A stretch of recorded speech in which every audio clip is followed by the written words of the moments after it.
بسم اللہ الرحمن الرحیم۔ السلام علیکم ناظرین، ورلڈ ویو اردو سے میں ہوں علی حسین نقوی۔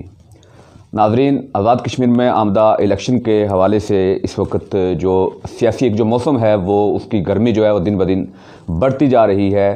سیاسی جوڑ توڑ اس وقت جاری ہے آزاد کشمیر کے اندر۔ آزاد کشمیر میں جو ریاستی جماعت تھی مسلم کانفرنس، جس کے حوالے سے ایک یہ بھی کہا جا رہا تھا، تاثر یہ بھی تھا کہ مسلم کانفرنس جو ہے وہ ٹوٹ پھوٹ کا شکار ہو چکی ہے، وہ ٹوٹ چکی ہے اور مسلم کانفرنس کے کارکنان جو ہے وہ مایوس ہیں۔ لیکن پھر یہ بھی دیکھنے میں آیا کہ 12 فروری کو مسلم کانفرنس میں جب سالار جمہوریت سکندر حیات خان صاحب کی شمولیت ہوتی ہے تو اس کے بعد سے ایک ماحول ہی آزاد کشمیر کی سیاست کا وہ بدلا ہوا ہمیں نظر آیا۔ تو اسی حوالے سے ہم آج گفتگو کرنے کے لیے موجود ہیں سابق وزیر اعظم آزاد کشمیر سردار عتیق احمد خان صاحب۔ ان سے ہم یہ جاننے کی کوشش کریں گے کہ یہ 12 فروری سے ایک کہا جا رہا ہے کہ ایک نئی اننگ کا آغاز کیا ہے مسلم کانفرنس نے، تو یہ کتنے پر امید ہیں اور کیا یہ سمجھتے ہیں کہ ایک صرف سکندر حیات صاحب کی ہی جو ہے مسلم کانفرنس میں جو واپسی ہوئی ہے اس سے مسلم کانفرنس کے اوپر کتنا اثر پڑے گا اور آزاد کشمیر میں آنے والے جو الیکشن ہیں ان میں ماحول کس طرف جاتا ہوا نظر آئے گا؟ سر، آپ کا وقت دینے کا بہت شکریہ۔ سب سے پہلے تو ہمیں یہ بتائیں کہ سالار جمہوریت کی جب مسلم کانفرنس میں واپسی ہوتی ہے تو صرف سالار جمہوریت کی واپسی سے مسلم کانفرنس میں کس حد تک جو ہے نا وہ اثر انداز ہوں گے؟ جی، بسم اللہ الرحمن الرحیم۔ نقوی صاحب بہت شکریہ۔ ایسے ہے کہ مسلم کانفرنس بازی میں کئی مرتبہ بڑے نشیب و فراز سے گزری ہے، اور اب کی بار جب سردار سکندر حیات خان صاحب مسلم کانفرنس سے الگ ہوئے تو یہ ایسا وقت تھا کہ جب مجاہد اول بیماری کی وجہ سے آہستہ آہستہ ایک ریٹائرمنٹ کے فیز میں تھے، اور مسلم کانفرنس کی جو سب سے قداور شخصیت تھی وہ سردار سکندر حیات خان صاحب تھے۔ تو ان کے مسلم کانفرنس میں نہ رہنے کی وجہ سے جو کارکن ہیں جماعتی، ان کے لیے دوری چوری پریشانی ہو گئی۔ کچھ پیچھے مسلم کانفرنس میں رہے ہمارے ساتھ، کچھ ان کے ساتھ چلے گئے، کچھ بہت مایوس ہو گئے تو دائیں بائیں بکھر گئے، کچھ خاموش ہو کے بیٹھ گئے۔ لیکن ابھی 12 فروری کو 2021 جو ہے یہ اس کو جو ڈیولپمنٹ ہوئی ہے جمعہ کے روز کوٹلی میں، اس کے نتیجے میں کئی قسم کے کی جو تبدیلیاں ہیں وہ ہوئی ہیں۔ ایک یہ ہے کہ وہ کارکن جو ان کے ساتھ تھا، ان کے ڈسپلن میں تھا، وہ فوری طور پر مسلم کانفرنس سے وابستہ ہو گیا۔ وہ کارکن جو مسلم کانفرنس کے اندر تھے لیکن خاموش تھے، وہ دوبارہ متحرک ہو گئے۔ وہ کارکن جو دوسری جماعتوں میں تھے اور مایوس سے سوچ رہے تھے کہ مسلم کانفرنس تقسیم کے عمل سے دو چار ہے اور پتہ نہیں کو بات بنتی ہے نہیں بنتی، وہ سارے ایکٹیو ہو گئے۔ یہ ایک مرحلہ ہے۔ دوسرا مرحلہ یہ ہے کہ جو الیکٹیبلز ہیں، جو وزیر ہیں، مشیر ہیں، ایم ایل ایز ہیں اور عہدوں پر فائز ہیں، ان لوگوں میں ایک بڑی تعداد ایسی ہے جس میں سے کئی لوگوں کا ہمارے ساتھ رابطہ تھا، ہمارے ساتھ رابطے میں تھے، کئی سردار سکندر صاحب کے ساتھ رابطے میں تھے، اور کئی جو ہے کسی ایسے موقع کی تلاش میں تھے، اور پھر کئی لوگ ایسے ہیں کہ جو نواز لیگ کی حکومت کی 4-5 سالہ کارکردگی سے اتنے نالاں اور مایوس ہیں۔ تو یہ سارے فیکٹرز اگر آپ اکٹھے کریں تو مستقبل میں آپ کو ایک بڑی تندرست اور توانا مسلم کانفرنس دکھائی دے گی۔ سر، اس پہ کیا کمنٹ دیں گے جو لوگ یہ کہتے ہیں کہ سکندر حیات صاحب کی مسلم کانفرنس میں واپسی سے کریلوی خاندان جو ہے، کیونکہ ان کے جو فرزند ہیں انہوں نے مسلم لیگ نون میں ہی رہنے کا اعلان کیا ہے، تو کریلوی خاندان بھی تقسیم ہو رہا ہے اور سکندر حیات صاحب اتنے افیکٹو نہیں ہوں گے جتنے وہ ماضی میں ہوا کرتے تھے؟ دیکھیے، پہلی بنیادی بات یہ ہے کہ کریلوی خاندان کا جب ذکر آئے گا تو لوگ سب سے پہلے سردار سکندر حیات خان صاحب کا ذکر کریں گے، ان کا ایک فیصلہ ہے۔ پھر یہ ہے کہ سردار نعیم خان صاحب، ہم ان کے شکر گزار، ان کا ایک فیصلہ ہے۔ تیسرا یہ کہ سردار فاروق سکندر صاحب کو بلیم کرنے کی ضرورت نہیں ہے کہ ہم نے انہیں دعوت دی ہو، ہم نے انہیں کچھ کہا ہو، ابھی کابینہ میں بیٹھے ہوں، ہم ان کی پوزیشن امبیرس کرنا چاہتے ہو، ایسا ہوا ہی نہیں ہے۔ ابھی اگلے مرحلے میں ہم سردار فاروق سکندر صاحب کو دعوت نہیں تھی؟ نہیں، وہ اس موقع پر جب وہ کابینہ میں بیٹھے ہوئے ہیں، ان کی پوزیشن معلوم ہے، تو ان کو وہاں سے نکالنا، ہمیں اگر کہیں وہ نکلیں تو ان کے لیے ایک آزمائش کی بات ہے، نہ نکلیں تو ہمارے لیے آزمائش کی بات ہے۔ تو ہم نے بعض جگہوں پر سٹیٹس کو فوراً نہیں چھیڑا، ہم نے جوں کا توں چیزوں کو رہنے دیا ہے، اور ہم دیکھتے ہیں کہ انشاءاللہ یہ انٹرویو آپ کے پاس ریکارڈ میں رہے گا۔ آپ جب مارچ کے آخر میں ملیں گے اور 15 اپریل کے قریب ملیں گے تو اس وقت آپ بالکل ایک نئے سوالات کے ساتھ انٹرویو کرنے کی پوزیشن میں ہوں گے انشاءاللہ۔ اچھا، نہیں سر، یہ بتائیں کہ جو 12 فروری کو اننگ کا آغاز کیا ہے نئے سرے سے، اگلا پڑاؤ کہاں پہ ہے مسلم کانفرنس کا کوٹلی سے نکل کے؟ ہم سارے آزاد کشمیر میں، جموں میں، ویلی میں، تمام علاقوں میں اس کا اثر ہوگا، اور مسلم کانفرنس ایک تندرست اور توانا جو ہے انتخابی مارکہ آرائی میں شریک ہوگی اور انتخابات کے بعد آپ کو مسلم کانفرنس بہت اچھی پوزیشن میں دکھائی دے گی۔ اچھا سر، کہیں ایسا تو نہیں ہے چونکہ جب مسلم کانفرنس سے کچھ لوگ چھوڑ کے پی ٹی آئی میں شامل ہوئے تو پریس کلب میں ایک پروگرام تھا، وہاں بیٹھے صاحب سے سوال کیا گیا کہ آپ نے مسلم کانفرنس کے لیے کیا چھوڑ کے آ رہے ہیں؟ تو ابھی تو کچھ یہ بھی سننے میں آ رہا ہے کہ عتیق صاحب جو ہے نا وہ نون لیگ کے پاس کچھ نہیں چھوڑیں گے، مسلم لیگ نواز کے پاس۔ تو نہیں دیکھیے نا، نون لیگ کا اپنا ہے کیا مجھے بتائیں نا۔ پہلی بنیادی بات یہ ہے کہ آپ مجھے ایسے 2-4 لوگوں کے معروف لوگوں کے نام بتائیں، آپ میڈیا کے لوگ ہیں، ساری سیاسی جماعتوں سے رابطہ ہے، کہ جو نون لیگ کا اپنا سرمایہ ہو۔ نون لیگ آزاد کشمیر کے پاس اس وقت جو کچھ ہے 70% لوگ وہ ہیں جو 2-3 دفعہ میرے بطور صدر مسلم کانفرنس میری ٹکٹوں سے گئے ہیں۔ کچھ لوگ ایسے ہیں جو سجاد صدر یا خان صاحب کی ٹکٹوں سے گئے ہیں۔ تو نواز شریف صاحب کی ٹکٹ پر اسمبلی میں جانے والوں کی تعداد کتنی ہے اس وقت 2 طے اکثریت میں؟ تو اسی ان کے پاس چھوڑنے کا سوال تب ہو کہ ہم ان سے کچھ لے رہے ہوں۔ اگر ہمارا اپنا گھر کا ساز و سامان گیا ہوا ہے تو اس کی واپسی میں تو لوگوں کو اعتراض ہے۔ گھر کا ساز و سامان جو آپ کا گیا ہے، چونکہ آپ نواز شریف صاحب کے حوالے سے جو آپ کی اسٹیٹمنٹس جو رہی ہیں، پچھلے بار جب میرا آپ انٹرویو کے لیے آیا تھا تو یہ لوگ جب مشکل وقت میں مسلم کانفرنس کو چھوڑ کے وہاں پہ گئے ہیں تو ابھی آپ ان کو کیسے قبول کریں گے مسلم کانفرنس میں واپس؟ دیکھیے، ہمیں انسانی کمزوریوں کا مارجن ہے۔ ہم صرف اقتدار کی جماعت نہیں ہے کہ کبھی اقتدار نہ ملے تو پریشان ہوں، ہم ایک نظریات کی جماعت ہے، اور نظریاتی جماعت جو ہے وہ نظریات پر قائم رہتے ہوئے، نظریاتی ماحول کو درست کرتے ہوئے اقتدار کے آس پاس جاتی ہے۔ اقتدار کے لیے چیزوں کو قربان نہیں کرتی بلکہ نظریات کے لیے اقتدار کو قربان کرتی ہے۔ اس لیے جن لوگوں نے اس وقت مجھ سے پوچھا تھا جانے کے لیے، میں نے خوشی سے اجازت دی۔ ایک آدھ کسی ساتھی کے علاوہ جو ابھی وہاں حکومت میں بڑے مؤثر وزیر ہیں، ان کے علاوہ کسی شخص کو میں نے انکار نہیں کیا جانے سے۔ ایک کسی کو جس نے پوچھا تو میں نے کہا کل کے بجائے آپ آج جائیں، خوشی سے جائیں، میرے ساتھ ان کا رابطہ ہے، ملنا جلنا ہے، میرے عزیز ہیں، ان میں سارے ہی عمر میں بھی مجھ سے چھوٹے ہیں، سیاست میں بھی مجھ سے بہت جونیئر ہیں، تو میں ان کے ساتھ اپنی دوستی راستی بھی ہے، تعلق داری بھی ہے، تو ان کے ساتھ کوئی ایسا تنازع نہیں ہے کہ میں یہ محسوس کروں کہ مجھے مشکل میں چھوڑ گئے تھے۔ کوئی فکر مندی سر، ماضی میں جب آپ کی حکومت بھی رہی ہے، اس کے علاوہ ابھی ہم میڈیا میں ہم خیال گروپ کے حوالے سے بڑی مطلب خبریں بھی آتی رہی، کیا اس بار بھی کچھ ہے ایسا کہ ہم خیال گروپ جو آپ کے ساتھ رابطے میں، یا اب اسکندر صاحب کے آنے کی وجہ سے وہ ایکٹیو ہو جائے گا؟ دیکھیے، نون لیگ کی حکومت میں چند لوگوں کو چھوڑ کر باقی سارے کے سارے مسلمان سے خیالات رکھتے ہیں، تو باقی ہم خیالی کی ضرورت ہی کیا ہے؟ جب مسلمان سے خیالات رکھنے والے لوگ ہیں تو پھر ہم خیالوں کی کیا ضرورت پڑے گی؟ اچھا سر، یہ بتائیں کہ الیکشن میں آگے اتحاد کے حوالے سے پی ٹی آئی کے ساتھ تو اتحاد کی خبریں بھی چلی ہیں کہ ہو سکتا ہے پی ٹی آئی کے ساتھ مسلم کانفرنس کا اتحاد ہو بھی سکتا ہے، یا چونکہ برملا طور پہ تو کہیں اس حوالے سے نہیں، لیکن کیا اگر نون لیگ آزاد کشمیر کے اندر موجود رہتی ہے، جو کہ حالات اس وقت مطلب اس طریقے کے نظر نہیں آ رہے ہیں، تو مسلم کانفرنس اور نون لیگ کا اتحاد بھی ہو سکتا ہے؟ دیکھیے، نون لیگ کے ساتھ جو لوگ ہیں وہ بڑے قابل قدر قابل احترام ہیں، لیکن جو نون لیگ کا بیانیہ ہے، آزاد کشمیر نون لیگ تو بیانیہ میں کہیں میٹر نہیں کرتی، بیانیہ تو قیادت کا ہوتا ہے۔ ایسا ہی تو جو نواز شریف صاحب کا اور مریم نواز صاحب کا بیانیہ ہے، وہ پاکستان سے بھی ہم اس کو متصادم سمجھتے ہیں، پاکستان کی دفاعی قوت سے بھی متصادم سمجھتے ہیں، پاکستان کے نظریات سے بھی متصادم سمجھتے ہیں۔ تو اس لیے میں سمجھتا ہوں کہ انفرادی طور پر نون لیگ کے سارے لوگ ہمارے لیے قابل احترام ہیں، لیکن نون لیگ کی قیادت کا بیانیہ ہمارے لیے قابل قبول نہیں ہے، بالکل کسی صورت کسی محب وطن پاکستانی کے لیے قابل قبول نہیں ہے۔ اس لیے آزاد کشمیر میں اتحاد کی صورت یہ ہے کہ پاکستان میں زرداری صاحب، نواز شریف صاحب اور مولانا فضل الرحمان اکٹھے ہیں پی ڈی ایم کی صورت میں۔ یہ آزاد کشمیر میں کے ڈی ایم بھی بن سکتا ہے، اور یہ تینوں جماعتیں پہلے بھی تقریباً اکٹھے ہی ہیں، آئندہ بھی اکٹھے ہو سکتے ہیں۔ پی ٹی آئی کے ابھی باقی نہیں، اپنے درمیان اکٹھے ہیں، باقی جو ہے وہ مسلم کانفرنس، پی ٹی آئی اور جے کے پی بھی 3 جماعتیں رہ جاتی ہیں جو پارلیمانی انتخابی جماعت ہیں۔ اس کے علاوہ تحریک لبیک ہے، اہل سنت والجماعت ہے، جمعیت علماء جموں کشمیر ہے، سنی یہ جو وہ حافظ احمد رضا صاحب والی جماعت ہے فیصل آباد سے، تو یہ چند جماعتیں مذہبین کا بھی اپنا ایک رول ہے۔ تو ان ساری چیزوں کو جماعت اسلامی ایک فیکٹر ہے۔ تو اگر پیپلز پارٹی، نون لیگ اور جے یو آئی آزاد کشمیر میں اکٹھی ہو بھی جاتے ہیں کے ڈی ایم کی صورت میں، تو ان باقی جماعتوں کے درمیان انتخابی اتحاد کی بات زیر غور لائی جا سکتی ہے۔ پی ٹی آئی اور مسلم کانفرنس کے درمیان اگر کوئی اس طریقے کی بات ہوتی ہے تو کم سے کم کتنے مارجن کے اوپر ہو سکتی ہے آپ کی طرف سے؟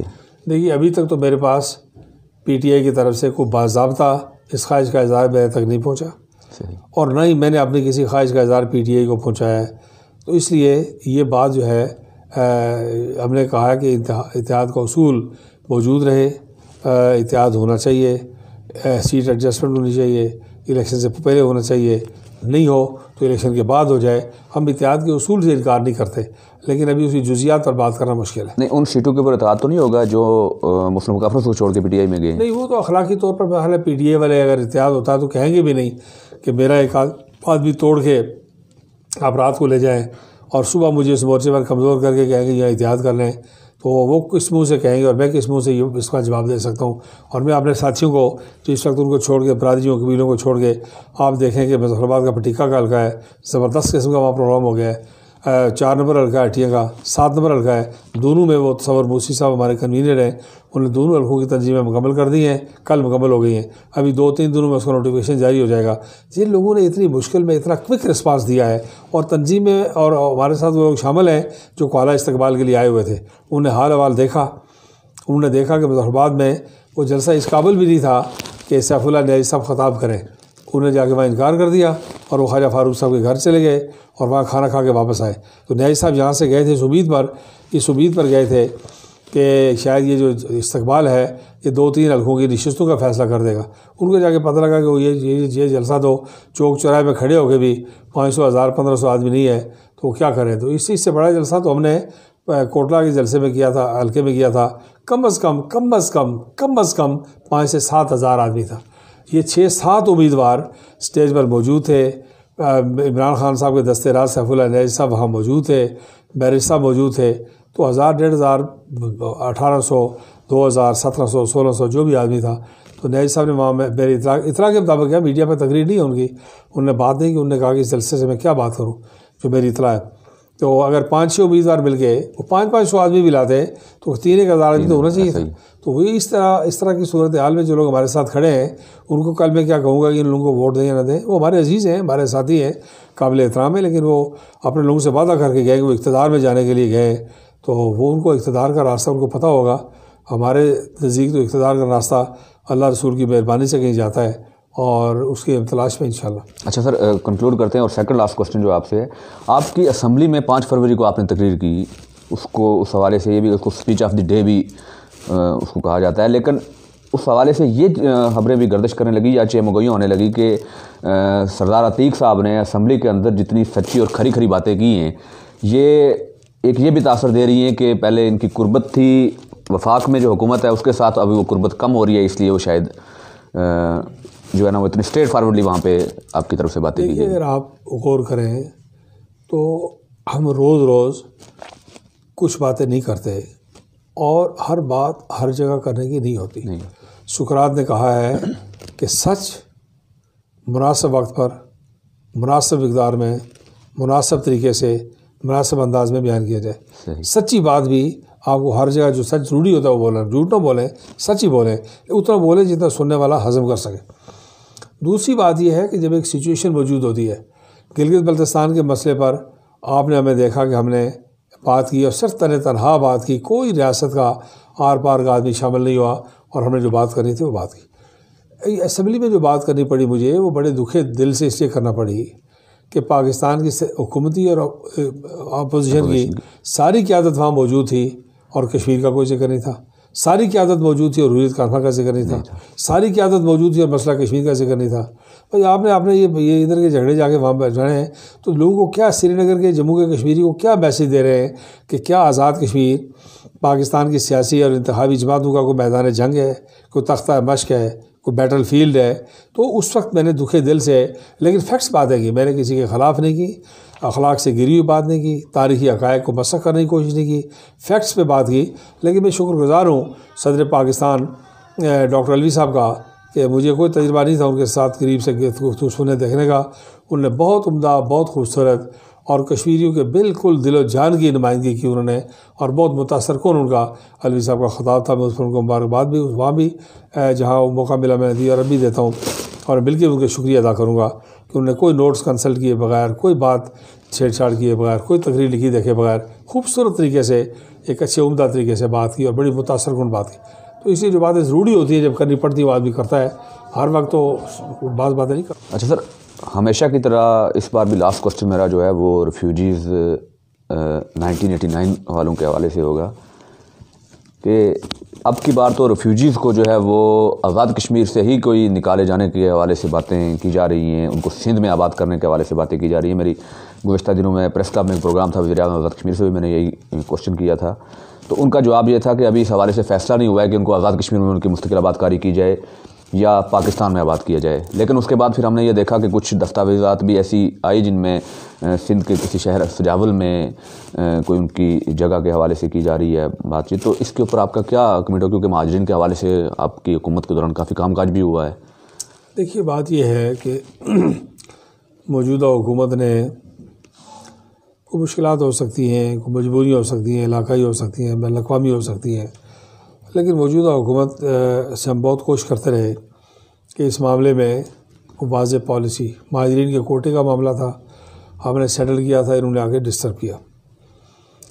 مہاجرین کا جو آنریریم تھا اس کے بارے میں ایک فیصلہ ہوا تھا، اس کو یہ مینٹین نہیں کر سکے. کوئی اضافے کی بات بھی اگر چلے بجٹ میں گنجائش ہے یا نہیں ہے. تیسری بات یہ ہے کہ مہاجرین کے جو ووٹ کا حق ہے، اس بات کو سمجھنا چاہیے کہ ماضی میں بینظیر صاحب کا زمانے میں ایک ریٹ ہوئی تھی ہائی کورٹ میں، جس میں کہا گیا تھا کہ آزاد کشمیر اور مہاجرین کے لوگوں کے ووٹ کا ختم کیا جائے. اس میں صرف بطور چیف آرگنائزر پارٹی کا 90s کی بات ہے، صرف اور صرف میں اکیلا آدمی تھا جو فریق بنا، اور میں نے کہا کہ یہ اس کو ہم ڈیفینڈ کریں گے نہیں، اس کو بڑے لوگوں نے ہماری قیادت لے کے دیا ہے. ایک وہ مرحلہ تھا. دوسرا مرحلہ یہ آیا کہ یہ انہوں نے آ کے تو پوسٹ 90 کے جو مہاجرین ہیں ان کے ووٹ کے حق کے بارے میں ایک سوال پیدا کر دیا کہ جہاں مستقل پتہ ہے، جہاں عارضی پتہ ہے، وہاں ہو سکتا ہے نہیں ہو سکتا. 2-3 باتیں. ایک تو یہ پری پول رنگنگ کے زمرے میں آتا ہے. پہلے آزاد کشمیر کے لوگوں کے ووٹ کا ختم کیا گیا، پاکستان میں 30-40 لاکھ لوگ ہیں، کیوں؟ سوال یہ پیدا ہوتا ہے. 70 سے لے کے ایک بات موجود ہے، آپ نے اس کو ختم کیا. دوسرا پھر پوسٹ 90 کے مہاجرین کے ووٹ کا حق ختم کر رہے ہیں، کیوں؟ تیسرا یہ سوال پیدا ہوتا ہے کہ 5 اگست 2019 کے بعد جب یہ پروپیگنڈا ہو رہا ہے کہ جی اس طرف جو اقدامات کیے گئے ہیں کہ خدا نہ خواستہ اس طرف سے کوئی آشیرواد یا کوئی چشم پوشی تو شامل نہیں ہے، تو ان حالات میں آپ یہ کیوں بدنامی مول لے رہے ہیں؟ اور اگلی بات مجھے یہ بتائیں کہ اگر جموں و کشمیر کے کسی شہری کو رائے دہی کا حق نہیں ہے، حق رائے دہی نہیں ہے، تو وہ اپنے منہ سے حق خود ارادیت کا کیسے مطالبہ کر سکتا ہے؟ آپ پانی کا گلاس اگر کسی کو دینے کے لیے تیار نہیں ہیں تو کسی سے پورا چشمہ کیسے مانگ رہے ہیں؟ حق رائے دہی نقوی صاحب بنیادی بات ہے، کم از کم بات ہے کہ آپ کسی اپنے آزاد شہری کو رائے دہی کا حق دیتے ہیں، اور رائے دہی کا حق مل جائے تو حق خود ارادیت کے اصول کی بات کرتے ہیں. آپ یہاں سے کہتے ہیں جی ہم جو ہے وہ 1 کروڑ کشمیریوں کے حق خود ارادیت کی بات کرتے ہیں، انہیں حق خود ارادیت ہندوستان ہی دے رہا ملنا چاہیے، اور یہاں آپ مظفر آباد میں ان سے حق رائے دہی چھین رہے ہیں. یہ بڑی متصادم اور بڑی متضاد سٹیٹمنٹ ہے. اس سے تحریک آزادی کو نقصان پہنچتا ہے. ان کو ایسی بات ہے 6 لاکھ لوگوں نے قربانی دی ہے، اگر ان 40-50 ہزار مہاجرین کی قربانی درکار ہے تو ان کو بلا کے اندر ان کے نمائندوں کو بلا کے بیٹھ کے پوچھ سکتے ہیں، ان سے کوئی مطالبہ کروا سکتے ہیں جی کہ ہم سفر میں ہیں، جب تک ہم واپس جاتے ہم سیاست میں حصہ نہیں لینا چاہتے، ہمارے ووٹ کا ختم کر دیا جائے. کم از کم دشمن کے سامنے شرمندگی اور ندامت سے تو بچیں. ہم کل یہ کہیں گے کہ مہاجرین نے مطالبہ کیا تھا ہم نے سن لیا ہے. یہ کیا بات ہو گئی کہ آپ رائے دہی کے حق سے مہاجرین کو محروم کرتے ہیں؟ آزاد کشمیر اور جو دیگر جموں اور ادر تھا اس سے حق سے لوگوں کو محروم کر دیا. تو یہ کرنا کیا چاہتے ہیں مجھے سمجھ میں نہیں آئی. تو یہ ہم بہت دیر سے کہہ رہے تھے کہ نواز لی کا جو ایجنڈا ہے یہ خطرے سے خالی نہیں ہے، تو یہ باتیں سامنے آ رہی ہیں. سر آپ سندھ میں جو آباد کاری ان کی جا رہی ہے مہاجرین کی، اس کے حق میں ہے یا نہیں؟ دیکھیے سندھ اور پنجاب کا کوئی جھگڑا نہیں ہے. سوال یہ پیدا ہوتا ہے کہ آؤٹ آف آزاد کشمیر مہاجرین کی آباد کاری نہیں. دیکھیے نا، پہلے بھی جو مہاجرین ہیں وہ پنجاب میں آباد ہیں، بلوچستان میں آباد ہیں، سندھ میں آباد ہیں، کراچی میں آباد ہیں. ان مہاجرین کے بعد جو منگلا ڈیم کے متاثرین ہیں وہ پاکستان کے 4 صوبوں میں آباد ہیں. آباد کاری کوئی ایسا اس پہ کوئی تنازع کی بات نہیں ہے. اس بات کے لیے ایک تو مہاجرین کو اعتماد میں لینا چاہیے، نمبر 1 صحیح، اور نمبر 2 بات یہ ہے کہ دیکھنا چاہیے کہ ہمارے شور کوٹ میں، رخ بریڈی میں، جنگ میں، احمد پور سیال میں جو لوگ بیٹھے ہوئے ہیں، خوشاب میں، جوہر آباد میں، وہ 50-60 سال سے ابھی تک وہاں کسی کے پاس پانی نہیں ہے، کسی کے پاس بجلی نہیں ہے، کسی کے حقوق ملکیت نہیں ہے. تو اگر مہاجرین کو وہاں آباد کرنا ہے تو جو ماضی کے جموں اور کشمیر کے مہاجرین کے پاکستان میں آباد کاری کے تجربات ہیں ان سب کو سامنے رکھ کے ہمیں صوبائی اور مرکزی حکومت کے ساتھ معاملات طے کرنے ہوں گے. وہاں انفراسٹرکچر مہیا کرنا ہوگا، بلا سود قرضے دینے ہوں گے، مہاجرین کو راضی کرنا ہوگا، وہاں قریب کسی اسکول اسپتال کا ذکر کرنا ہوگا. کدھر جا کے صحرا میں آپ کہتے ہیں کہ سجاول میں، ٹھٹھا میں، بدین میں آپ جا کے ان کو 4 دفعہ پہلے اسلام اور پاکستان کے اور تحریک آزادی کے نام پر مہاجر ہو چکے ہیں. تو یہ آباد کاری کو مشکل بات ہے، جہاں کہیں کسی کے نصیب لکھا ہو، دانہ پانی لکھا ہے، لیکن انتظامات کریں تو آپ کی میری ذمہ داری میں ہے. تو اس لیے یہ بڑی تشویشناک بات ہے، اس کو اچھے طریقے سے کرنا چاہیے. تھینک یو سر، آپ کا وقت دینے کا بہت شکریہ. ناظرین، ہمارا یہ پروگرام یہیں تک تھا، ہمیں اجازت دیجیے. اللہ حافظ.